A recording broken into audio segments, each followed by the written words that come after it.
Okay, so the recording started for the meeting then. Can I just ask everybody, all members who are partaking in the meeting, would you mind putting your microphones on mute until you're requested to speak by the chairman? And the same for officers again. Would you mind leaving your cameras off and your microphones on mute until asked by the chairman to come forward to speak? With regards to the use of the chat facility, the chairman would be grateful if you would not put any comments in the chat facility and make those comments in the meeting itself, that we use the chat facility only for if you need to speak and your audio isn't your audio isn't, things are not working, sorry, my fault, your raised hand facility isn't working. I'm muddling my words tonight, I'm sorry, members. And the same with the camera. If you've got any connection issues, we're asking you to turn your cameras off so that would give, a boost to the connections for everybody. And for the chat facility, we would prefer that any discussions are made in the meeting rather than on the chat facility. The members of the public won't be able to see those anyway, so it's best that all discussions are made at the meeting. Thank you very much.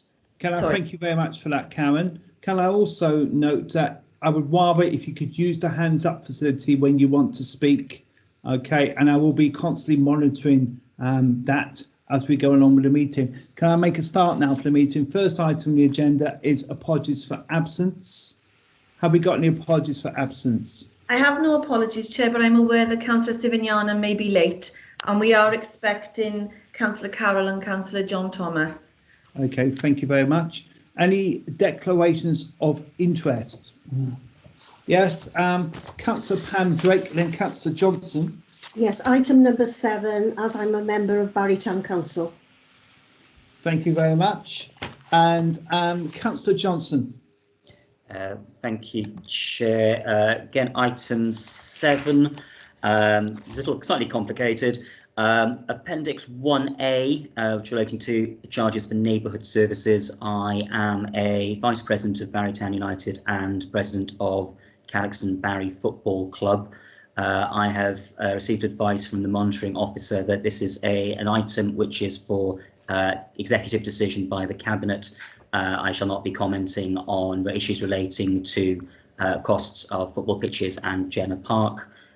With regards to Appendix 1C, Porthkerry Cemetery, I'm a member of Barry Town Council's Halls, Community Cemeteries and Community Facilities Committee, which has already discussed this. Similarly, the advice from the monitoring officer is that this is a matter for executive decision wider for the wider Vader Council, and therefore I am allowed to participate in the debate this evening. However, will not be commenting on with regards to football pitches or with Porthkerry Cemetery. Thank you, Chair. Okay, can I thank you very much for that? Any others? Okay, any others? I'm just looking at hands up feature. Oh yeah, Councillor Cox. No. Councillor John. Thank you, Mr. Chairman. Thank you, Mr. Chairman. Decline interest in agenda item 7. The part item I've got to declare in this, and that's sports fees. I'm a life member of Lantern Major Football Club. I'm also a connection with the cricket club, so I've got to take. I've got dispensation to speak, but not vote on these matters on sports fees. Thank you. Thank you. I've also got Councillor. I've got Karen's hands up as well. Karen, did you want to raise a point at all?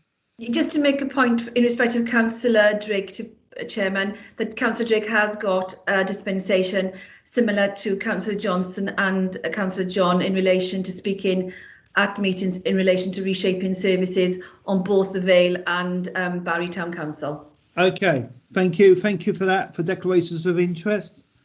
Okay, yes, Councillor Cox, apologies. Thank you, Chairman.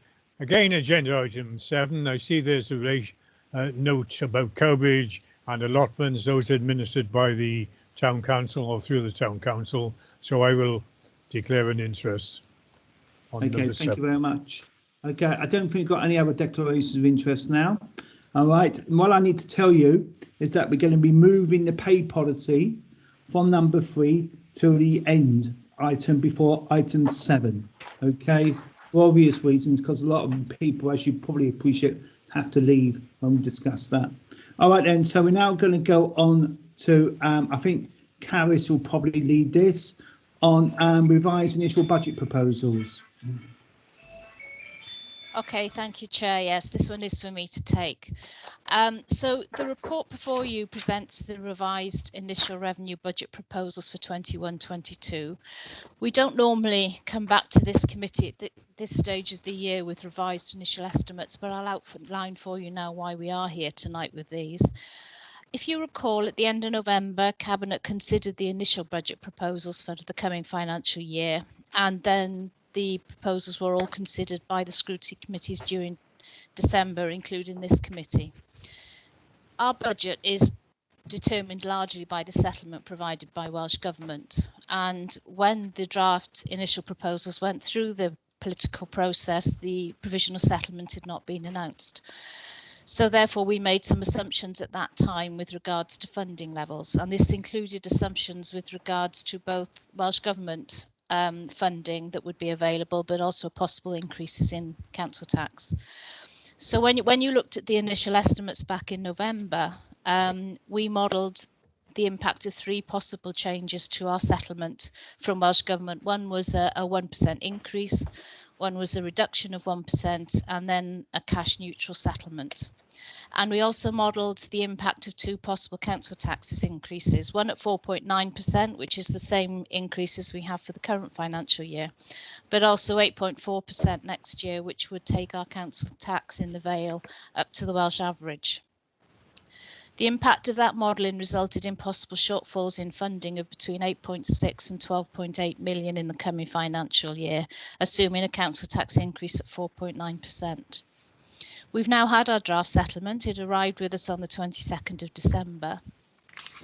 The average uplift across Wales was 3.8%, with the range being between 2 and 5.6% across the 22 authorities.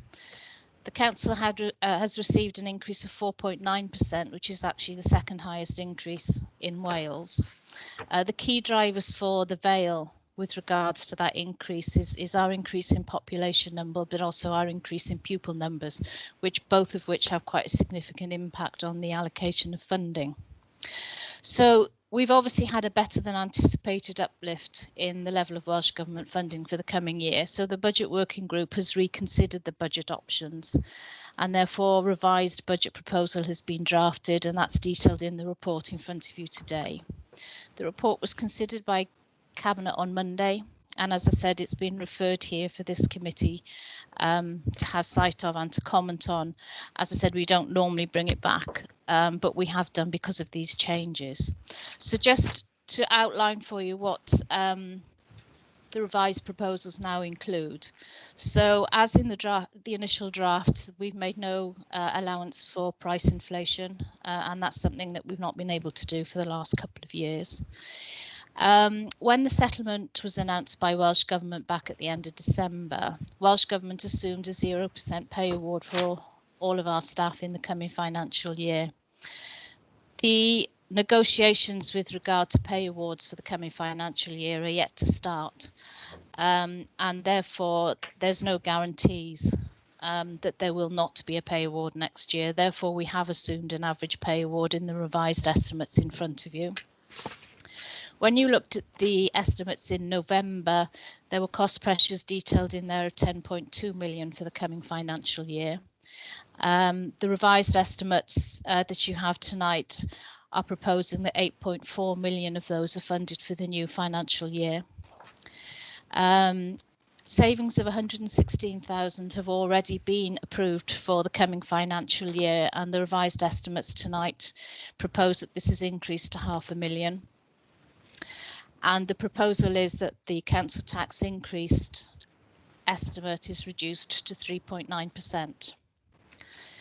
Now, we've outlined before for you that the impact of COVID is still being felt financially. We are receiving and continue to receive funding from Welsh Government to support us this year with regards to the financial impact. But obviously there's huge uncertainty as to how this is going to unfold in the coming months, and therefore it is quite difficult at the moment to put any predictions together with regards to the impact of COVID. So we are assuming that any additional costs post-April will be supported by Welsh Government. So the estimates here, the revised initial estimates, are with you really for comment. And the process from here will be that your comments will be taken into account and fed back to Cabinet on the 22nd of February, where the final budget proposals will be discussed, and then they should be referred through to Council, which is meeting on the 10th of March to finally set the budget and the council tax. So I'm happy to take any questions, Chair. Okay, can I have any questions from members at all, or observations? I don't seem to have any indication from anybody. Okay, Councillor Johnson. Thank you, Caris, for coming back with this report.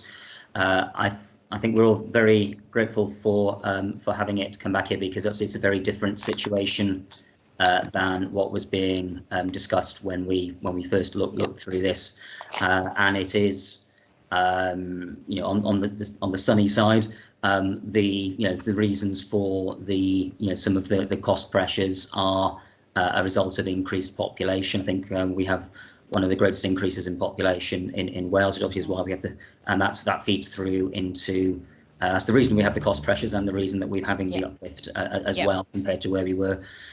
It's obviously something we'll have to consider as to how that flows through, because the having a standstill and a -1 and a +1 doesn't make a lot of sense if we're doing 4.9% increases. I was wondering, there's a couple of points that I might have missed so far that I'd just like to get a bit of clarification on. I do have a kind of a series of questions on this. So we've 4.9% headline increase, but you're telling us that's only really 4.4%. Just wonder if that could be explained. I think you had reference, and I saw it in the Cabinet paper and you mentioned it today, that we'd originally said £10.2 million cost pressures. That's now been reduced to 8.4 million.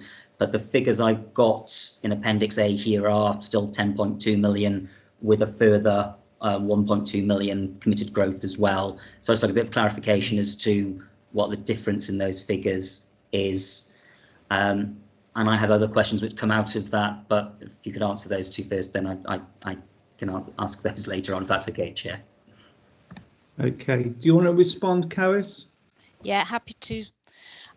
First of all, the difference between the 4.9 and the 4.4%, that's because there is, as you've already alluded to, there is an increase because our council tax base has gone up, because we've also got new properties in the Vale as well, and therefore that actually has an impact as well. So if you take out the increase in the council tax base, the reduced, that's the difference between the 4.9% and the 4.4%. Then in relation to the cost pressures, in Appendix A, we had the initial proposals, which were just flicking down now, 10.2 million, as you said, and the proposals are that we fund 8.4 million of that. The reason the figures are slightly different is because there is already committed growth in there, which is already approved, really. One is around the Oracle implementation, and one is because this year's budget is being supported by £1 million from the council fund, and we have to obviously fund that as we go forward into next year through the base budget. So the new cost pressures, if you like, will be 8.4 million, and then there's 1.2 million on top of that because they've already been approved. Does that make sense? Yes, I think that broadly makes sense, although right. I'll come back to clarification at some point on the 4.9, 4.4 and how that interacts. I did have a couple of other questions which just flow from those. Firstly, just clarification regarding ICT expenditure that's within the committed growth and the normal growth. I'm just looking for an understanding as to why that's being included within cost pressures rather than maybe coming from a reserve. Is that annual expenditure which we're now committing to on a longer term basis, and why it's being included as an ongoing cost pressure? Some other queries I have just regarding the reduction in contribution from the council fund, use of reserves. I'd be interested just to understand the policy. I mean, I think it's a very it can be quite a crude figure to say this is the £10 million that we need to stay safe, as it were. We just come out of that's the wrong phrase. We are in the middle of a pandemic. If we're not actually touching our that figure within the pandemic, well, under what circumstances do we ever use it? Consideration of the amount of council tax revenue that will be brought in next year. You're suggesting, I believe here, a reduction in the intended, or the amount that will be collected from 97.5 to 97.1. Is that an indication of a permanent loss, which we are anticipating? Because this year's collections obviously been impacted by the pandemic. Is there assumption there that there will be a permanent loss rather than any form of bounce back? And just finally, on the topic, there are more than 500 houses within the Vale of Glamorgan, according to the CT1 figures that we submit, which are second homes. Some authorities across Wales, such as Gwynedd, are conducting a consultation on a 100% increase, doubling of council tax for second homes. Yet we're making no change to that, and having them at the same level as ordinary housing. The profile of those second homes is greater than average. They're mostly above band D. I'm just interested as to, I think raised this previously, we are not, by not taking advantage of the provisions of the Housing Act 2014, there's there are options for reducing the impact upon our ordinary council tax holders, and I'm wondering what investigations have been taken into that. Thank you. There's a couple of pieces in there, Caris, I'm sure you'll be able to answer. Thank you. Would you like me to answer those now, Chair? Yes, please. Yeah. Okay, I'll do the best I can. The ICT costs within the cost pressures, they are all ongoing costs. There are additional licenses, etc., and support costs that we're going to need, which is actually supporting the capital expenditure that's gone in this year to improve our systems. But they are going to be every year costs. Therefore, they shouldn't come out of our reserves. They need to be in the base budget, really, which is why they're in there as a cost pressure. The issue about the reserves, we increased, or I proposed, and it was agreed that we increased the minimum level of the council fund to 10 million in this financial year, actually this time last year. And, you know, obviously I foresaw the pandemic coming and that we need the money in the budget. But the rationale behind that this time last year wasn't to do with COVID. It was that actually we had an increasing level of overspends across all of our key services, that there were financial pressures right across all of the services, and that although we had previously £7.5 million lower limit, if you like, we were envisaging pulling down considerably on reserves last year, and felt that actually a working balance for us needed to be higher than that. Now, you'll know in the report that some advice would be that we should hold that at about 5%, which for us would be between 11 and 12 million. But actually, I also acknowledge that we do have earmarked reserves. So we have done a lot of forward planning. So many of the issues that we will want to fund in the future are funded through our earmarked reserves.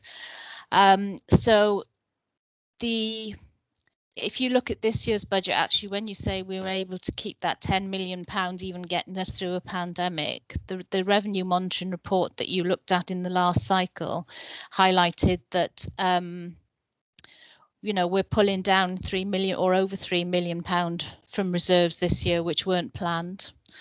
Some of that will be due to the pandemic because it's been costs which Welsh Government have not refunded us through the hardship fund. And we know that we are going to be carrying some of those pressures through into next year. So I'm still recommending that we should keep that level at 10 million. As I said, we haven't funded any temporary growth in the budget for COVID next year, assuming Welsh Government will pick up that, but that's not guaranteed by any means. And therefore, I think to leave it at a lower level of 10 million is still reasonable in the current climate. With regards to the collection rate,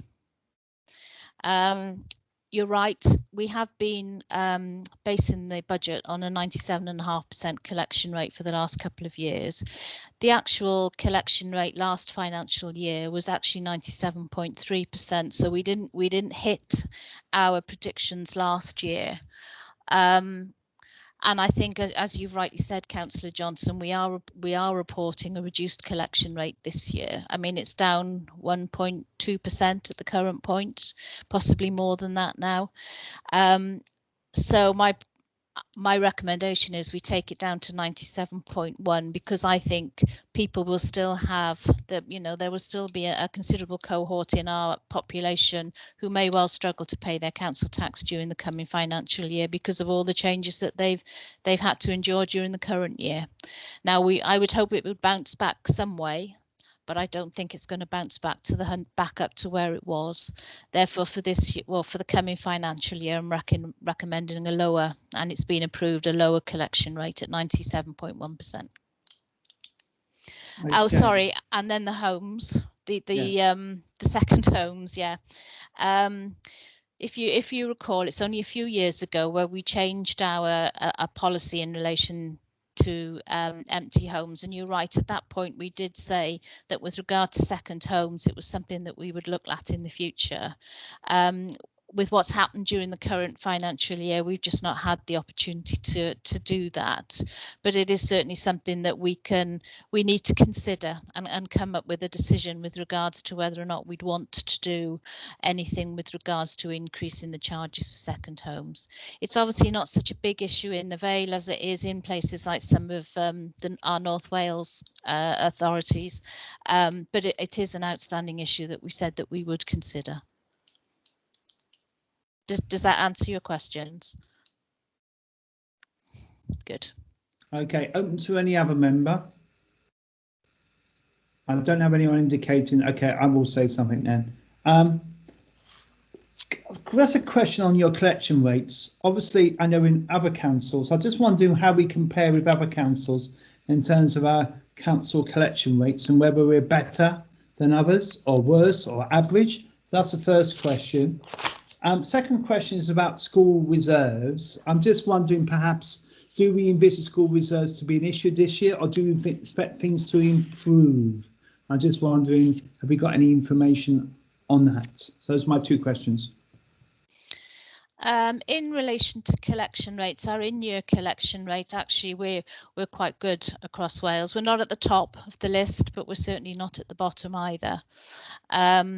So I don't have any concerns really. I think our collection rates in year are very good.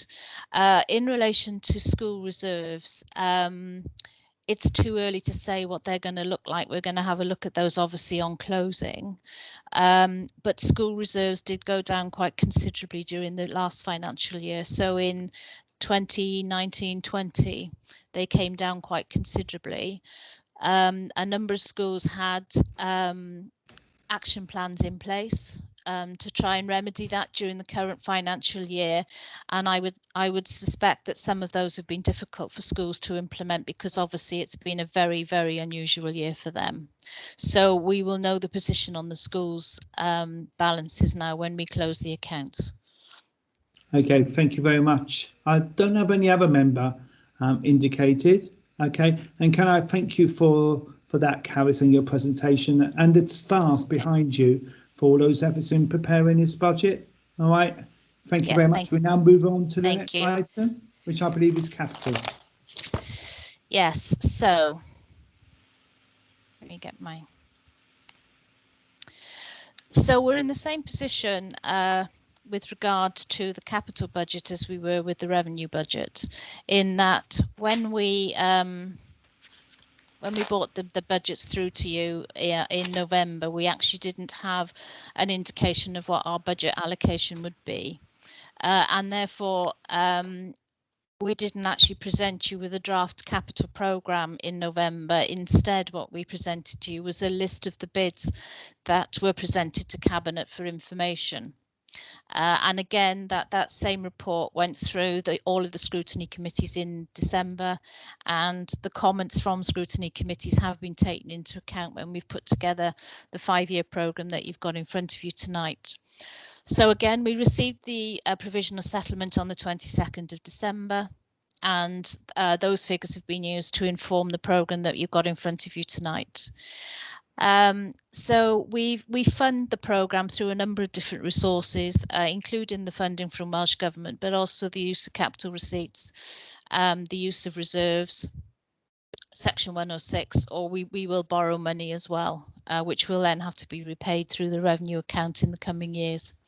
So the proposed programme now is in front of you for we do a 5-year programme, as you know, so there's a draft programme in front of you for 2021-22 through to 25-26. And it shows a total capital spend next year proposed of 107.5 million and a total 5-year programme which is in excess of 249 million.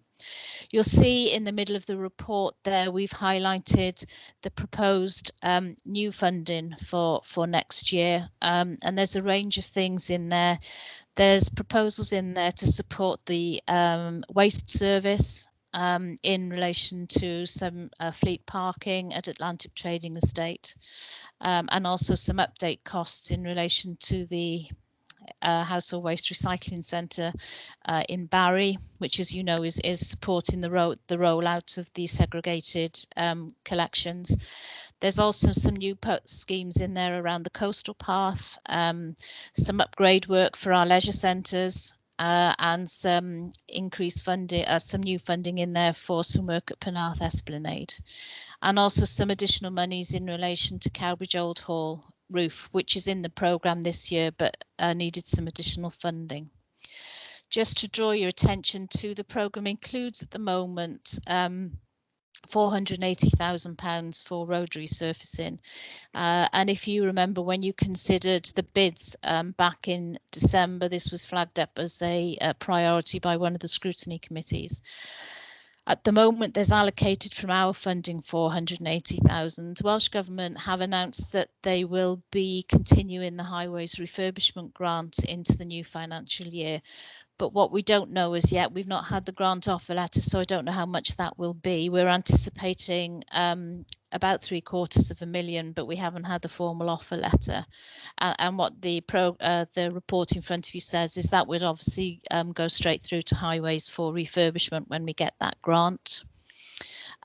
You'll see there's total funding in there for 21st century schools of 136 million. With an anticipated spend, for the 5-year programme in front of you of 118 million. And we also highlight investment to maintain WHQS within our council stock, money in there for flood prevention works, and funding in relation to Barry Regeneration Partnership. So exactly the same as with the revenue budget that we've just discussed.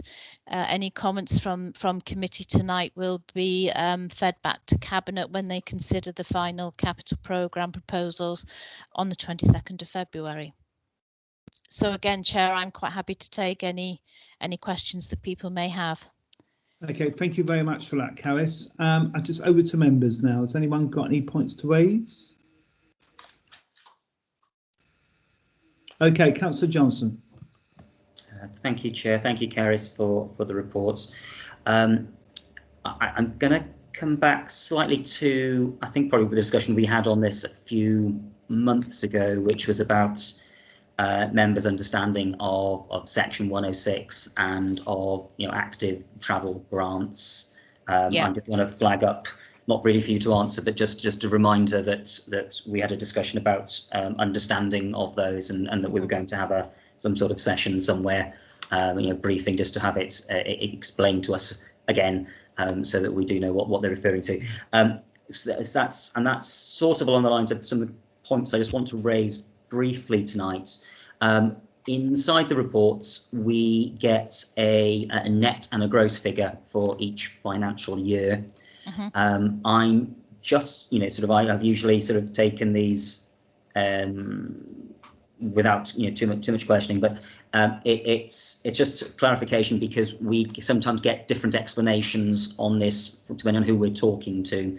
So it's quite clear to me when I look at the net and the gross of the 21st century schools, or it appears that the gross figure is obviously the total cost, and the net figure is the cost to us, because the rest of it is being covered by Welsh Government grants or whatever.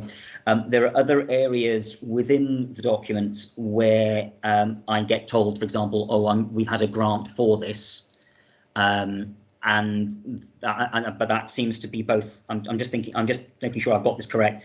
For example, the resource recovery facility or the new household waste recycling centre. I'm sure I've been told by officers, we've had a grant for that. But that's being included in here as net and gross, it being the same figure. So that in that case, it seems that the grant has been incorporated within our spending and is then being, I don't know if recycled back out to the right phrase, but I'm just looking to understand where there are grants that have been given to us where there aren't in this.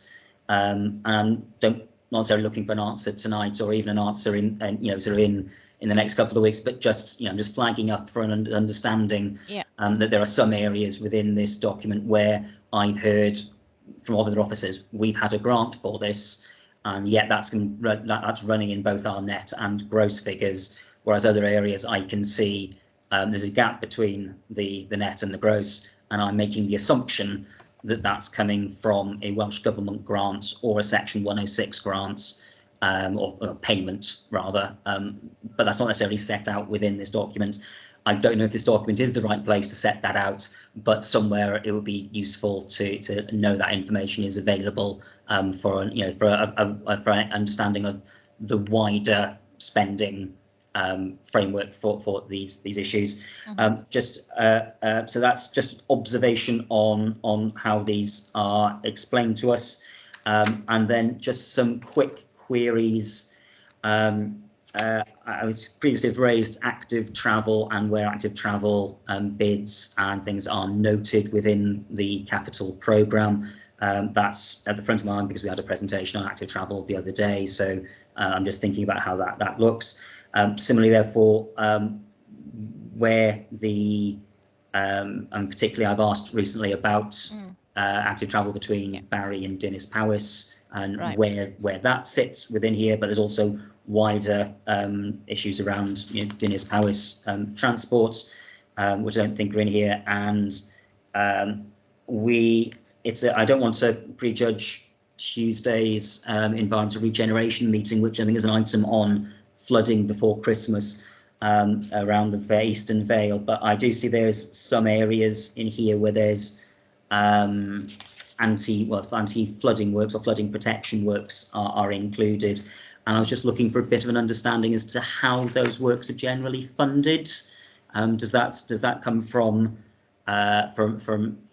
internal resources? Is that dependent in any ways on Welsh Government, Natural Resources Wales? Are there different works undertaken by NRW or Welsh Government which do not feed through our systems?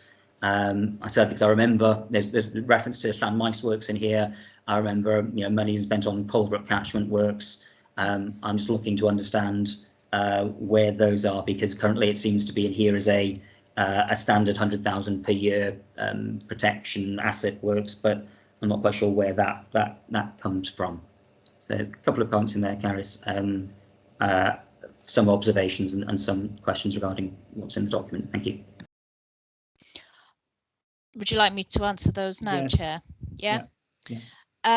With regards to the net and the gross, what I could do for you is send you out, if you like, it won't be in the cabinet papers, but you could have it with regards to each of these schemes, you know, where there's a difference between net and gross, what that different, not what the difference is financially, but what that funding difference is. So whether it's a Welsh Government grant, whether it's whatever, wherever it's come from, so that you can see exactly what that difference is. Would that help? Yeah, I can do that for you. Active travel, I think I sent out some information following last time's, didn't I, with the breakdown of what was in and what we were bidding for. And you say you've had a presentation on that, so hopefully that explains that. With regard to flooding, I mean, we always have that asset maintenance work in there, which is sort of works that we do ourselves, more local works. And then things like you've mentioned Colebrook and Llanmaes, those are generally, they're large engineering works, are funded by and large with significant support from Welsh Government. So Colebrook was 85% Welsh Government funded. We had to put 15% in, and generally we have to find match funding for all of those grant schemes, the big engineering ones, and they go into our capital programme once that grant funding is confirmed and we've got the match funding to go ahead with them. Does that make sense? Yeah. Okay. Okay, thank you for that. Open to any other member. Does any other member wants to indicate? Yeah, Councillor Drake. I was just going to ask about, is there any funding available on page 7 about the Wales Coastal Path? I'm concerned about that because it's got, now the coastal path is about 2 metres away from where people walk. To me, it's quite dangerous. Is it cordoned off at the moment? You know, I'm really concerned about that because it's well used. I'm assumed that there is some safety work going on there. I mean, we're proposing to put £49,000 in the capital programme to do some work there to make that area safe going forward. Does that answer your query? Yes, but it does raise a lot of concerns with me because especially in the climate we're in at the moment, I can see more rockfalls happening along that area. Okay. And to any other member? Okay, well, I've got a couple of points I'd like to raise. Obviously, at least we're in a better position than we were in terms of capital programme earlier. And obviously, capital is really there for improvements. But nevertheless, we do have money for asset renewal. But do you consider the amount we have for asset renewal across the piece, do you consider it to be adequate? Or do you think we might need some more money reallocated? That's my question, initial question, first of all. I think that's always a difficult one. I mean, we own and we operate services from an awful lot of buildings and assets, all of which need maintenance and upgrade to ensure that they remain fit for purpose and to make sure that they're running as efficiently as they can be.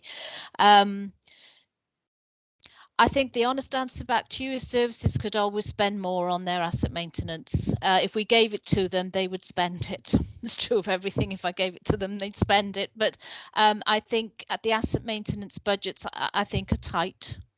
And I think they do seriously have to prioritise how they're going to spend that money every year. There's more call on that money than we've actually got in the budget, I think, is probably an accurate reflection of the position on that. Okay, thank you very much. And my other question is on the Atlantic Trading Estate. Now, the fleet parking, could you tell me a bit more about that at all? Or if not, if you could get more information for members later.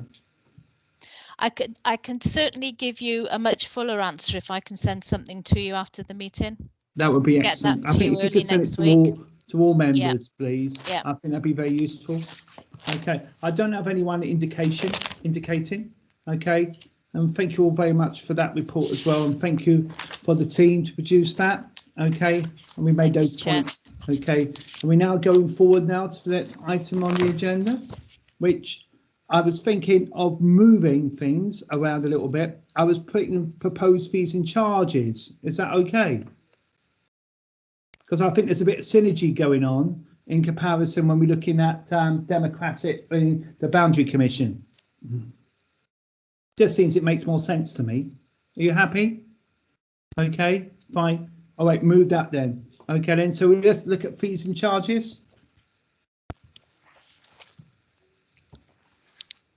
Tom, are you ready? I am. You're keeping me on my toes, Chair. Thanks very much. This is the fees and charges composite report.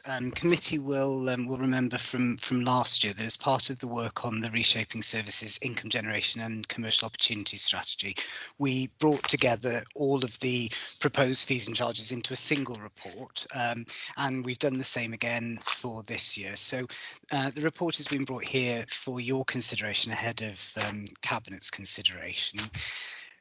To summarise the report, there's been a general approach where we've taken the October 2020 CPI figure of 0.7% and increased fees and charges by that figure and rounded to the nearest 10 pence.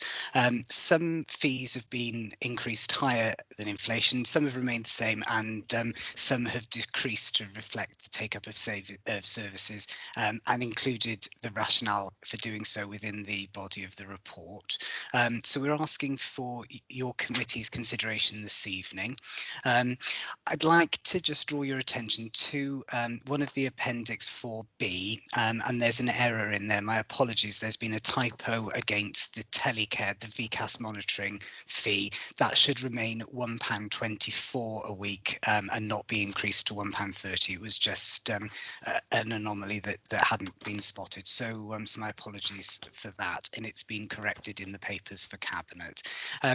So if it's useful, Chair, just draw your attention to those areas that have been increased at a higher rate than the 0.7% or decreased or that will remain the same. So King's Square is being proposed that fee will stay the same as the charges were raised higher than inflation last year.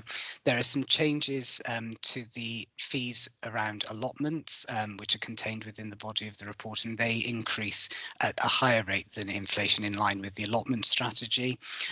There's an increase proposed for the plaques on Penarth Pier. That's representative of the strong demand for those, and they go higher than the inflationary figure.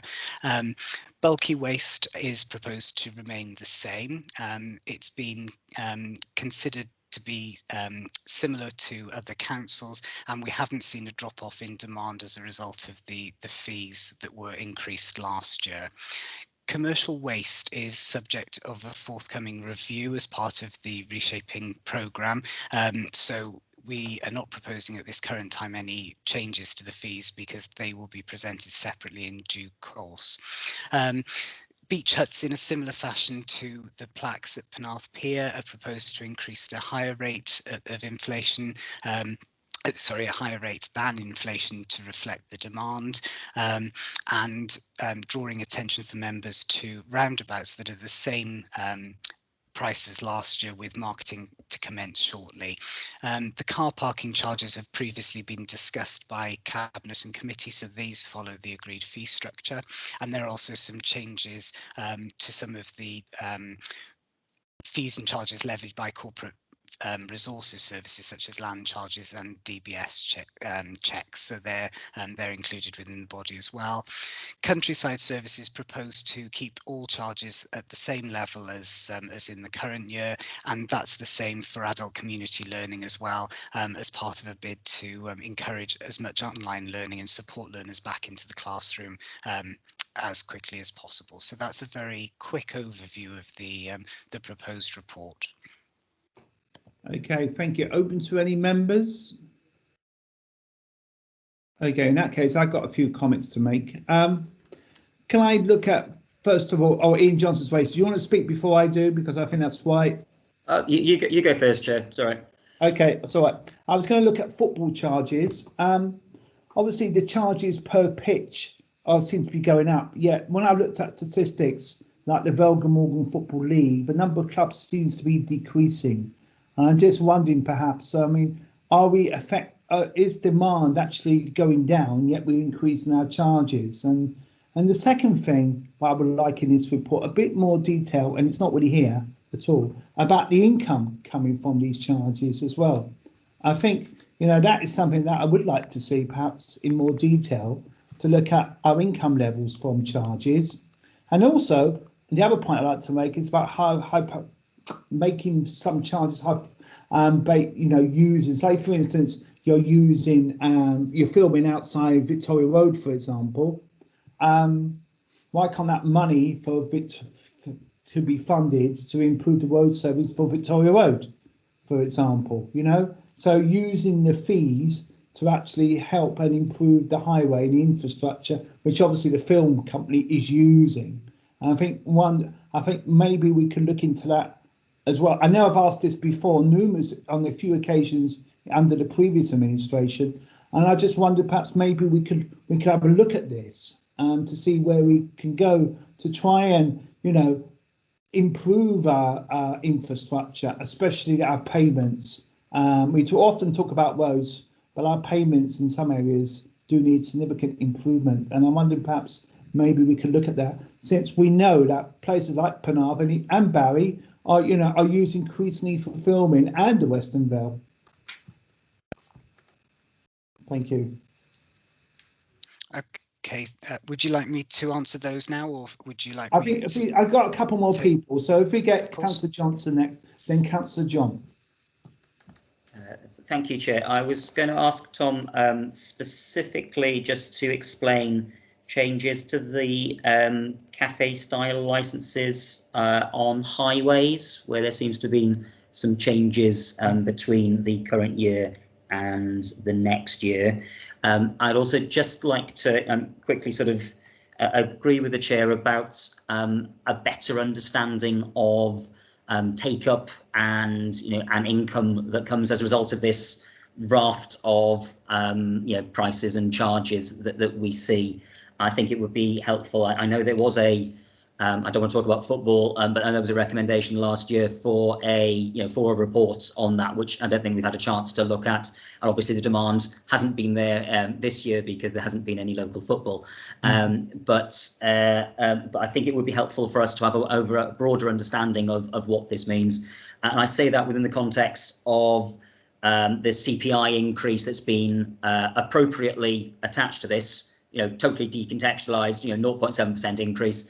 I think that's I automatically want to draw a comparison with the 3.9% increase that's being proposed for our council tax, that we discussed earlier on in this meeting, because obviously there is a relationship between the amount of income that's brought into the council in one way or another and the amount that's paid for by our residents through their council tax. And getting that balance right is a matter for the executive to achieve. What is it that what areas should be entirely cost neutral? There's a proper term which I can't remember right now, but where we reclaim all the costs from it, where should we be looking to make a profit from those, because that then reduces the burden upon the wider range of people who don't use those facilities on anything like the same basis. And that's a discussion that obviously is an ongoing one. There's no correct answer to it. There's just a balance that we set. But I don't think that while I don't disagree per se with a blanket 0.7% increase, I also think that discussion needs to be had at some point during the financial year, if not when this is presented to us. I hope that makes sense, Tom. And a specific question regarding the changes in the highways cafe-style licences. And just to, if there is any information on take-up, obviously there was an issue with this during the pandemic, I'm aware from news stories, then that would be helpful in understanding, because that affects areas in our more touristy parts and also in our town centres. Thank you. Okay, I think Councillor John, have you? I know you indicate your hands up. Thank you, Mr. Chairman. I'm as you know, I can only speak on items here, but I'm rather surprised, that I know it's only small increases, but how, as there's been no football, for example, over the last 12 months, fees go up for next year. I'm just surprised, actually, they're even considering putting pennies on because no fees have been taken from clubs. And basically, members of clubs can't pay anything. So that's the only comment I'll make, is that with COVID, anything that hasn't moved over the 12 month, I'm rather surprised we're even touching it. Thank you. Okay, Councillor Cox. Thank you, Chairman. One thing I'm pleased to see is the bulky waste collection service, where retaining the charges are the same as last year, so there's no increase. Because I'm sure with people being at home with the COVID virus, a lot of people being reluctant to go to our household waste recycling sites. I'm sure that this service will be in great demand. Okay, open to it. Do you want to respond now, Tom?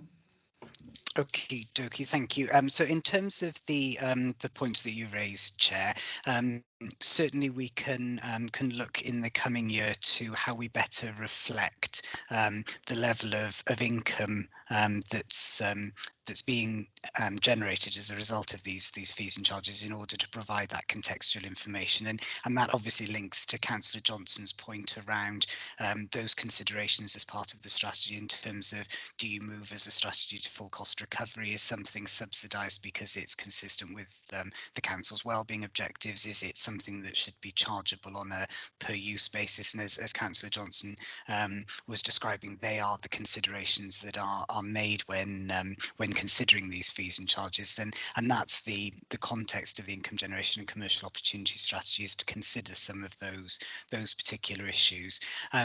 In terms of the usage of football pitches, question that you raised, Chair, clearly the current year has been one where that kind of data is not going to follow the similar kind of pattern.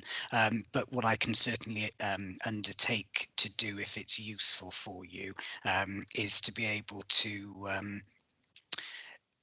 go away and have a look at previous years in terms of usage, and then we can understand the kind of price elasticity of demand issue that Councillor John was also talking about, in terms of at what level does increasing the price of something decrease the demand for it, and then actually are you making a net loss? So perhaps we could undertake to go away and take some further information and have a look at that, and also probably monitor it through this year as we hopefully move back into an element of more normalcy. In terms of the point around filming, I know that the filming revenue that is generated goes into the service area budgets for which it's paid. So, for example, if it's filming on the highway, the income goes back to the highways department. So that's as part of that overall budget. In terms of Councillor Johnson's question around cafe licenses, I should have drawn attention that they were previously 3-year licenses and they're now 1-year licenses. So that's the reason for the anomaly, also the difference there, and then gives therefore more flexibility, I think, to traders, given some of the uncertainty currently. And I think that's addressed the points from both yourself, Councillor Wilson, and Councillor Johnson.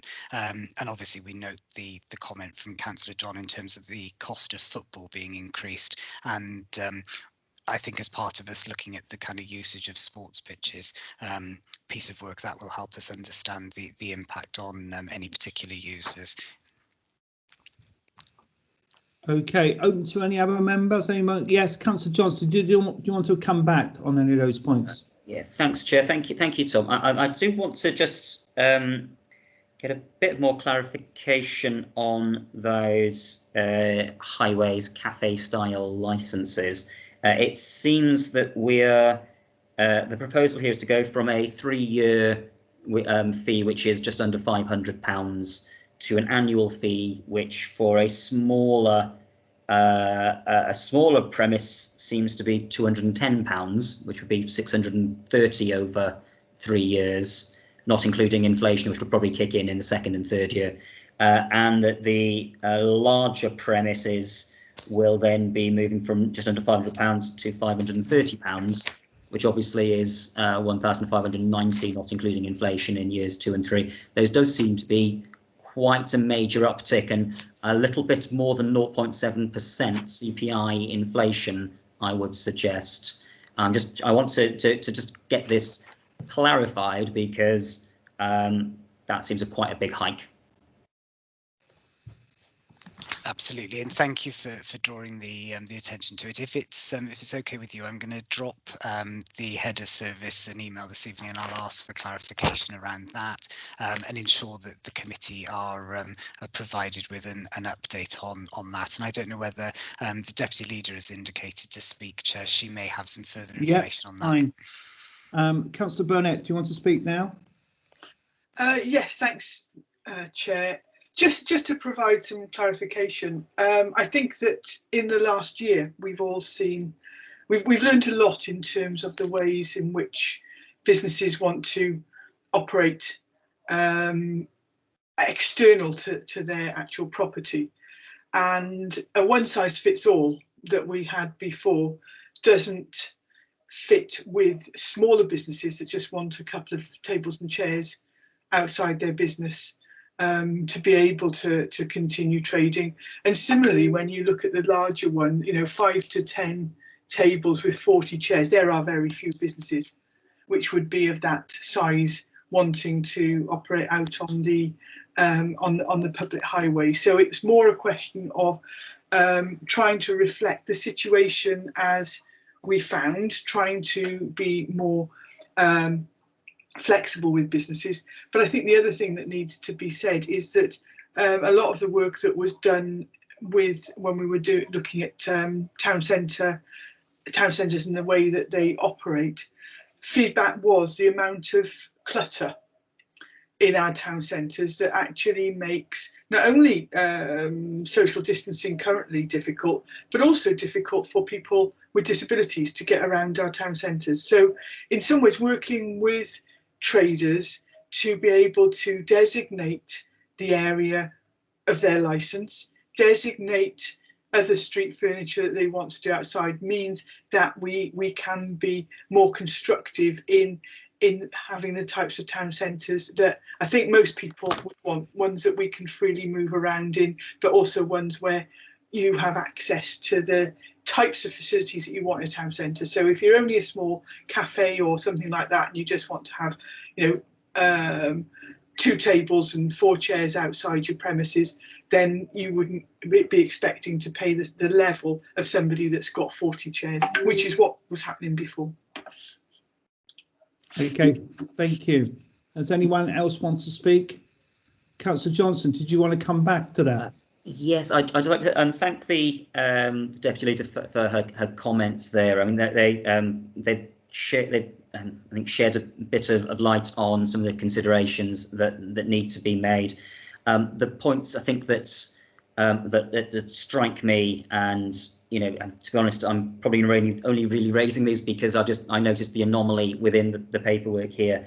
But it does seem to me from reading this that we are going, if you're a small business, you are facing a hike over the 3 years, which is quite substantial, or a medium-sized business as well.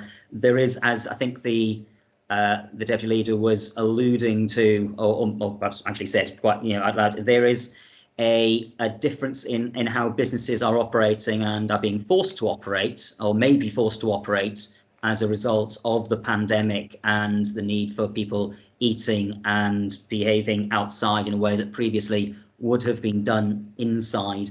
And so I am a little bit concerned there about how this will operate in practice. I know we've had, or I believe, I don't know if the parklets are available and open in Penarth yet. I don't know what the plans are for that and how that will affect this as well. I'm just worried that smaller businesses, which may be caught out in all sorts of different ways by this change in pricing structure, both being more expensive over a period of time and being more required to align with it in a way they might not have chosen to before.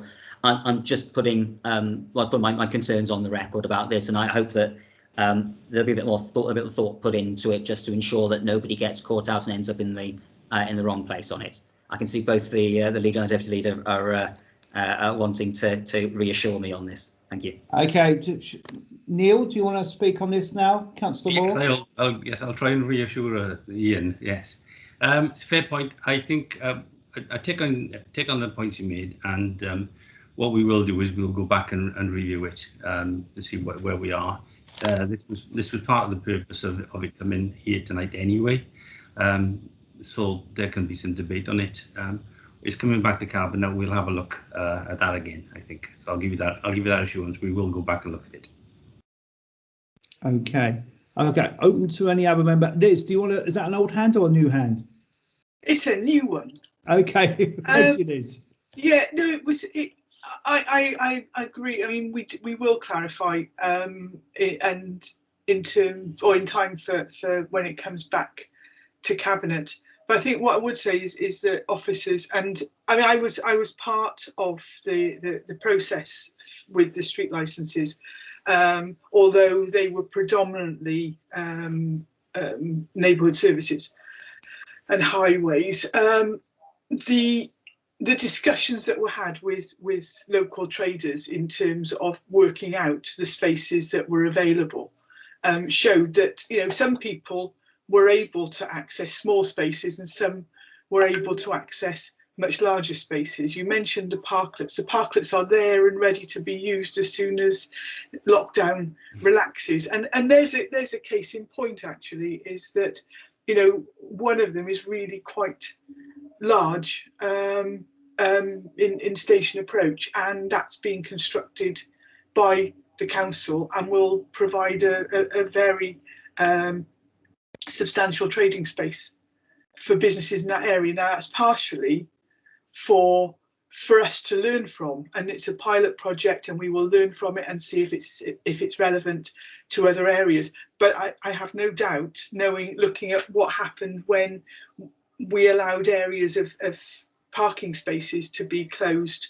in the earlier part of the pandemic, that they were incredibly successful for businesses. So we will clarify, but as I said, there's actually been quite a lot of sort of review of experience into this. Thank you very much. Open to any other member? Okay, well, I'd like to move some new recommendations here. I'd like to move the following: that the Cabinet reviews charges in light of usage and in light of the pandemic. That's my first one. And second one, that this committee commissions a report looking into usage and income levels of these charges in the next financial year. And that will give you some time, Tom, to pull something together. So maybe we can consider it sometime in the summer or in early autumn. Are you happy to accept those? Councillor Gwynjon? Just like to second your proposal, Mr. Chairman. Thank you. Okay, I've got a seconder.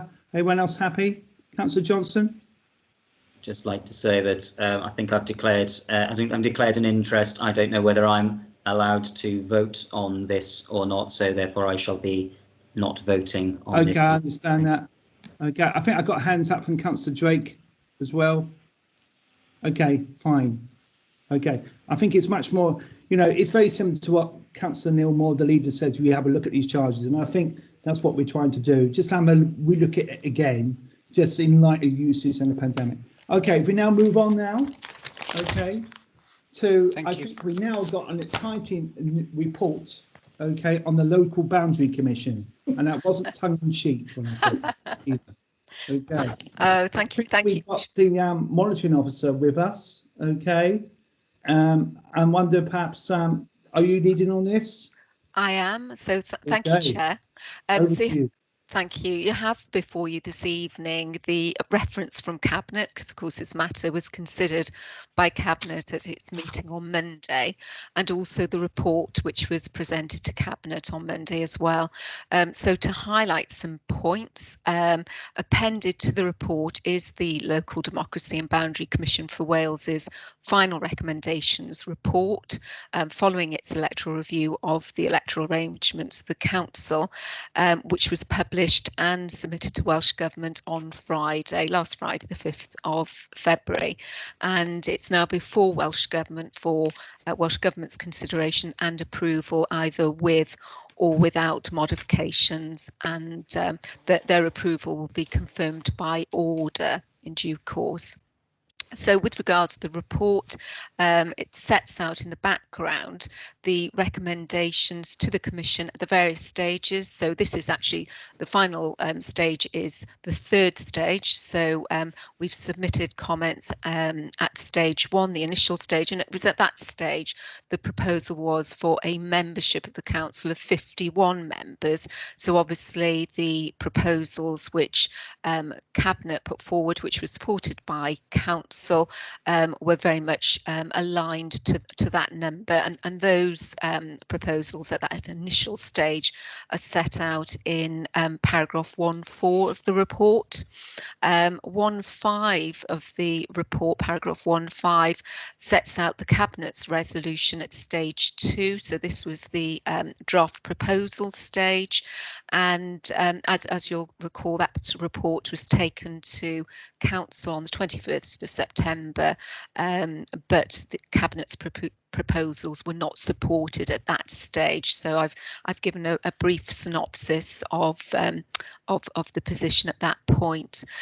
So turning to the key issues for consideration, I've set out in section 2 a précis of the Commission's recommendations to Welsh Government. So obviously in the appendix to the report they're set out in detail, and as members will note, the Commission's proposal is to increase the size of the council now to 54 members. So it's gone up to 54 members. Unless members wish, I won't take you through the details of paragraph 2. It's quite a comprehensive summary there, but obviously happy to pick up any points that members may have. Also, just to highlight any further representations, as I've mentioned in paragraph 2.4 on the final recommendations report are to be submitted to Welsh Government as opposed to the Commission now. So it's moved on to Welsh Government, and the time scale for submission of any comments is as soon as possible, but no later than the 19th of March. So that is the deadline, and hence the need for an urgent report to Cabinet on Monday and bringing the matter here as soon as possible. And also within the body of the final recommendations report, the Commission have indicated any comments on the recommended names of the electoral wards are to be sent to the Welsh Minister for Housing and Local Government. So on Monday at Cabinet, Cabinet resolved, and you have the reference before you, in summary, that the final recommendations report be noted with no further suggested comments, and they also noted the deadline of the 19th of March, and also with regards to directing any comments on the names of the electoral wards to the relevant Welsh Minister, and then bringing the report here for consideration as opposed to for information, for consideration, and then also referring the matter for consideration to Council on the 10th of March. So that's a bit of a whistle-stop tour through it. If there's any points that members wish to raise, I'm more than happy to hopefully assist in clarifying those this evening.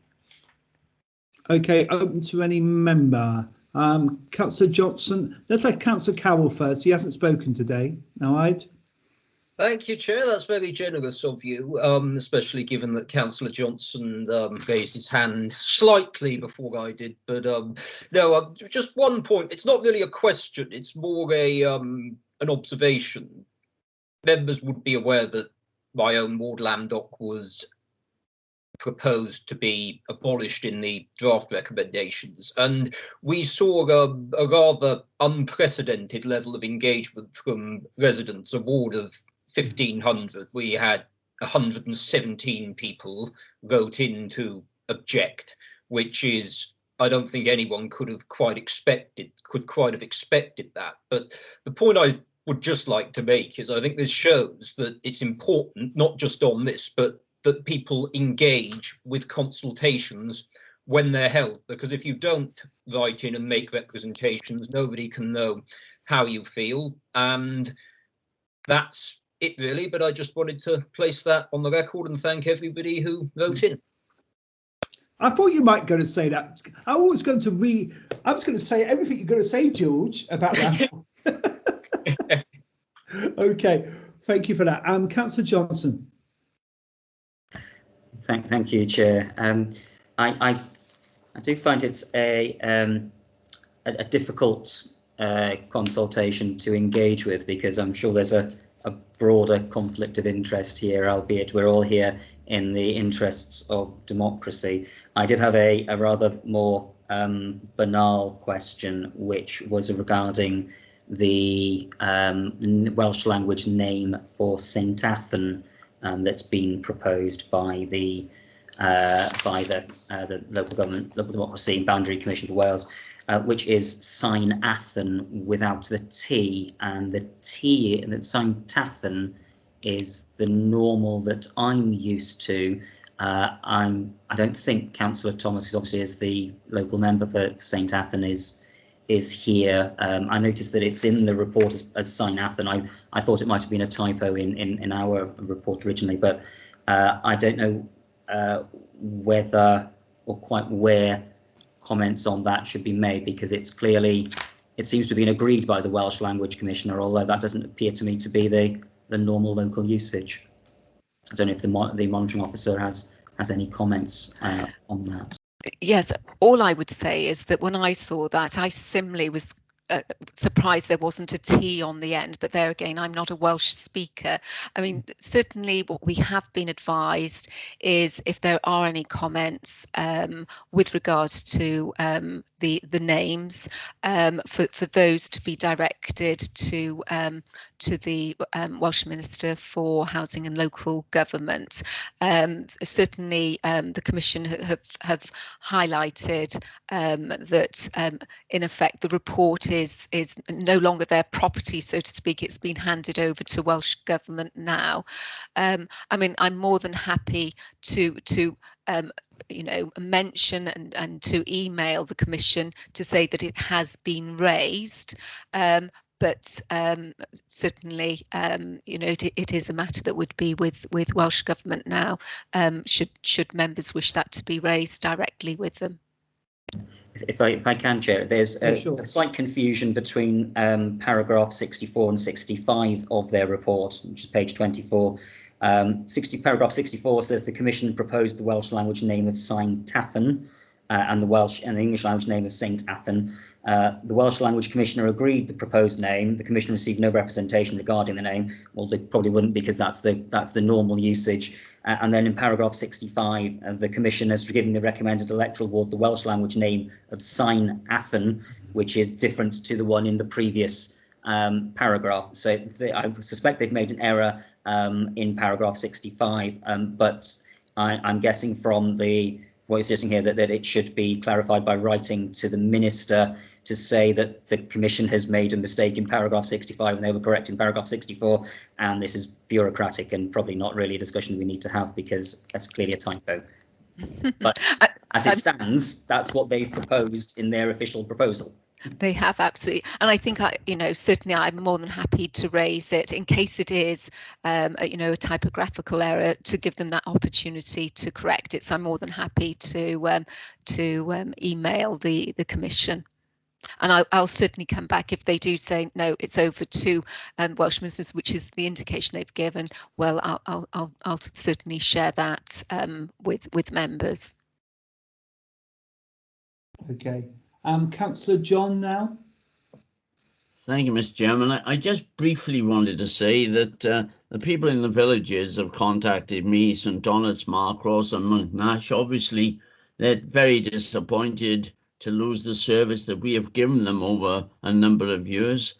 And we've made a lot of friends and worked for the 3 villages. However, I just hope that the new setup will serve them as well as we have done over the last number of years, over the 21 years that I've been doing it.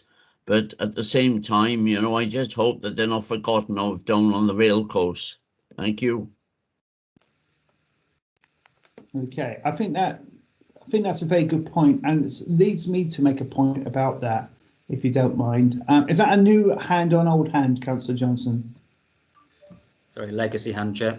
Okay, thank you. I was just going to make a point that, you know, I think it's quite important that if these go through without maybe that little typo amendment that Councillor Johnson refers to, that that there will be some sort of publicity before the election so that people know which ward that they will be in. And I think that's important, especially down the Western Vale in particular, where there's going to be quite a few changes. And I just wondered, perhaps, have we got that in place, or is there any, dare I say it, we could always ask Welsh Government to see if there's any more money for that, or will that be funded through their own resources? I just wondered, has Debbie got a comment or observation to make on that point?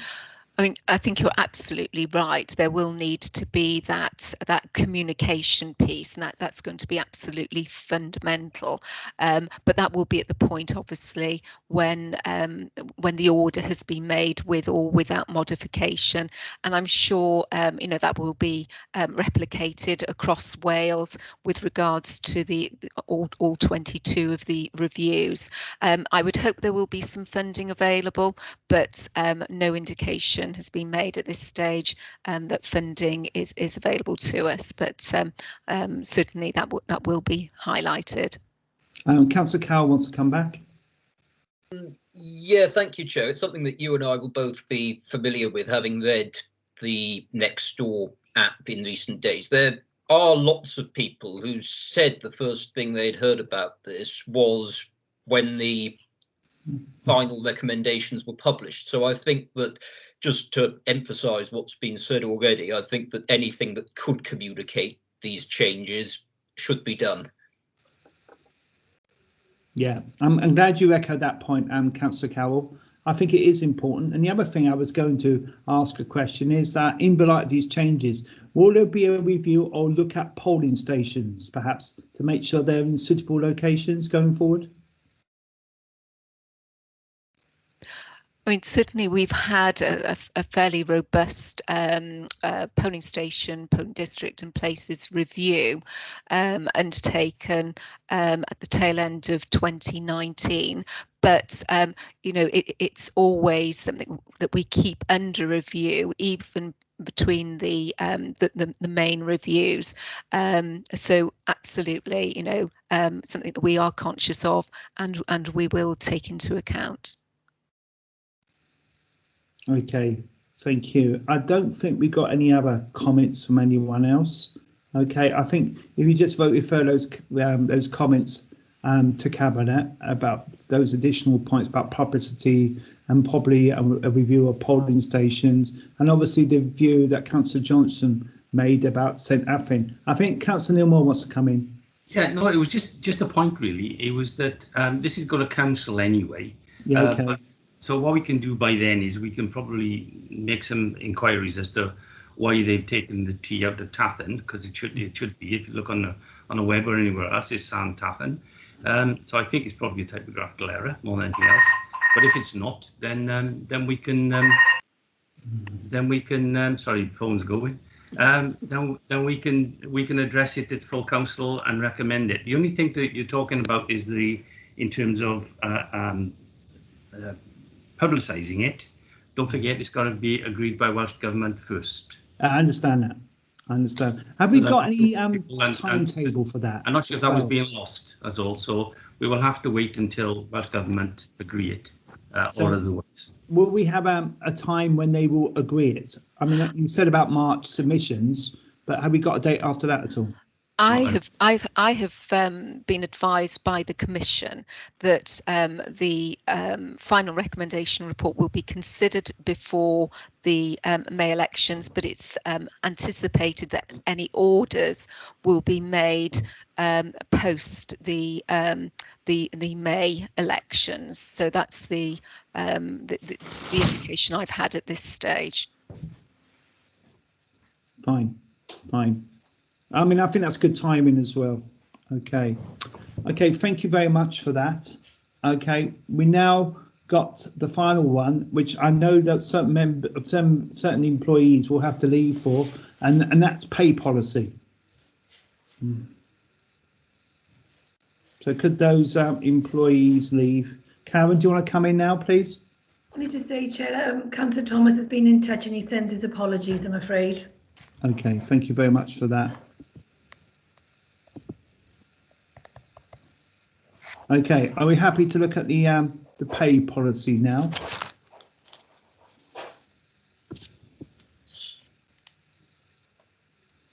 Okay, Tracy. Hi, Councillor Wilson. I just wanted to check, did you want me to stay just in case to answer any questions and then leave, or are you happy for us to go? I'm going to ask if anyone's got any questions of the pay policy. Okay. Okay, we don't seem to have any. Chair, Councillor Johnson just raised his hand. Sorry, Chair. It's a query regarding it's paragraph 12, page 9 of the policy, which is about re-employment of staff that previously made redundant or granted early retirement. I know that we don't have a policy on this. I'm just wondering if there's a particular reason why we don't have a policy rather than having an in case of. Do you want to come back in, Tracy, or anyone? Yeah, I'm more than happy to come back. Thanks. Sure. But there's no particular reason why we don't have a policy on it, Councillor Johnson. We could always look to. We haven't required one as such to date, and we've had no particular concerns raised about not having a policy. But it is something that we could look at if members felt that it was something they wished us to consider. What I am aware of is that others don't have policies either, so we're not an outlier or an anomaly on that. So there are a number of local authorities that don't have a policy on it either. Okay, all right. Any other member? Can I just clarify on that, Chair? And there's a further point, obviously, which is I think issues that were raised in Cabinet about the changes due to the new electoral law. But I'm just checking why that section is in the policy to highlight that we don't have a policy, and yet we haven't considered introducing a policy previously. I mean, that makes sense. If it's not important, why is it there to be highlighted to us that it's not important? Yeah, I think it's there just to highlight the fact that is the situation. Because if it was left out, it would be in ether. No one would know whether there was a policy on it or not. And I think that's the reason it's there, just to prove that people could be re-employed under certain circumstances. So there isn't a policy to say you can't happen. So it's actually been explicit as to whether you can or not. And does that make sense? Because if you left it out, it would just be unresolvable. I think that's the reason, to be honest. That was the end, because I know I picked this up ages ago, because previously under the old borough council many years, there was a system which you couldn't come back for, I think, 2 years.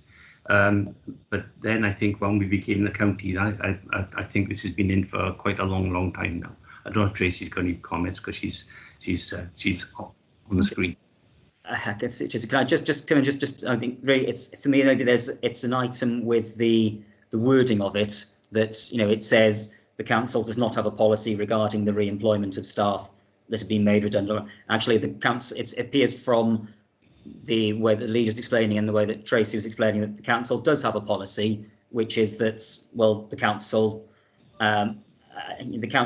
vacancies are done as appropriate. So there is a policy which is that it's not a matter of importance that somebody has been made redundant or taken early retirement.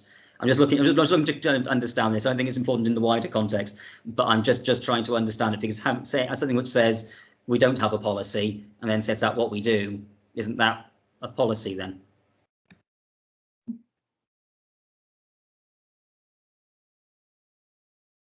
Do you want to respond on this? Is that for me, Councillor Wilson? Yeah, I'm happy to. I do understand what you're saying, Councillor Johnson. But Councillor Moore is correct. The leader's correct in what we're saying. The reason that statement is there is just to draw the attention to the fact that we could rehire. So it's not explicit in stating that we can't rehire or that we wouldn't rehire for a period of time, which has been done before. So, but I do respect what you're saying, Councillor Johnson, but the reason it's there is just to be explicit that we follow the recruitment process, and actually it's the best person for the job at the time, and that we would consider rehiring the person if appropriate. So, and in fact, we have actually done that for a very period of time when we were unable to backfill the post. So we have actually then brought somebody back on a temporary basis in order to backfill that post until a permanent appointment could be made. So I think it's that the explicit, it's the wrong way around really. It's trying to be explicit that it is possible. Yes. But it isn't mandatory. Yeah. I don't want to labour the point. I think it's just more that a phrase which starts the council does not have a policy. When actually what the paragraph goes ahead to explain that we can do what we want, which is a policy. I think that first sentence needs unpacking, because it feels like it's drawing attention to something which it then flips over, and the flip over is actually what's most important here. If that makes sense. It's not a major matter of importance. You know, it's just. I read it's a bit of a policy. For a long time, by the way. It's nothing new. Yeah, I know, but I'm looking at it now with a fresh pair of eyes every year, as I always do, and you go, that's just, you know, I'll leave it there. We could always amend that statement, so I'm more than happy to look at doing that, Councillor Johnson. So no problem at all. We can look at it before we take it back. Take it back, yeah.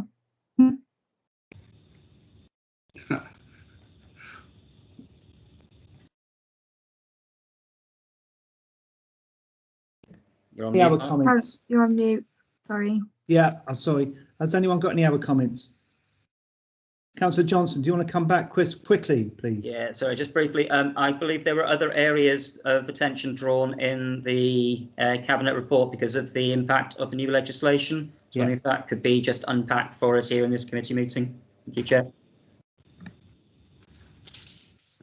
There are elements in there in relation to things like the managing director, because there's now a direction that you have to call the proper officer the chief executive. That hasn't come into play yet.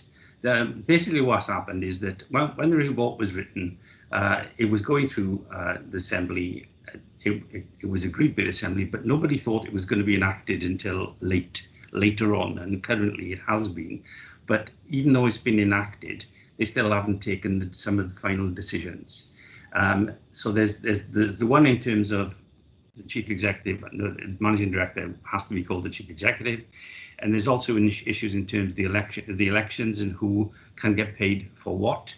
And there was a presumption in there that the chief executive would be the returning officer, but that hasn't been finalised. So basically, there are elements within this, and that's why it's highlighted that there are things which will have to be changed during the course of the year. So basically, it was a case of, yes, we do this annually, and at this moment in time, that is the current standing. During the course of the year, when the regulations come in, there will be changes and they will be reported as they change. Does that make sense? I don't know if Tracy agrees with me or otherwise. I hope she does. Yeah, I don't think we've got any other members with any other comments. Okay, so we're happy to endorse this with those comments included from Councillor Johnson. Okay, thank you very much. I don't think there's any other items on this agenda. All right, then I got no part 2. I got nothing urgent, and now the meeting is closed. Okay, I wish you all stay safe. Okay. Bye bye, everybody. Bye bye. Bye. Cheerio.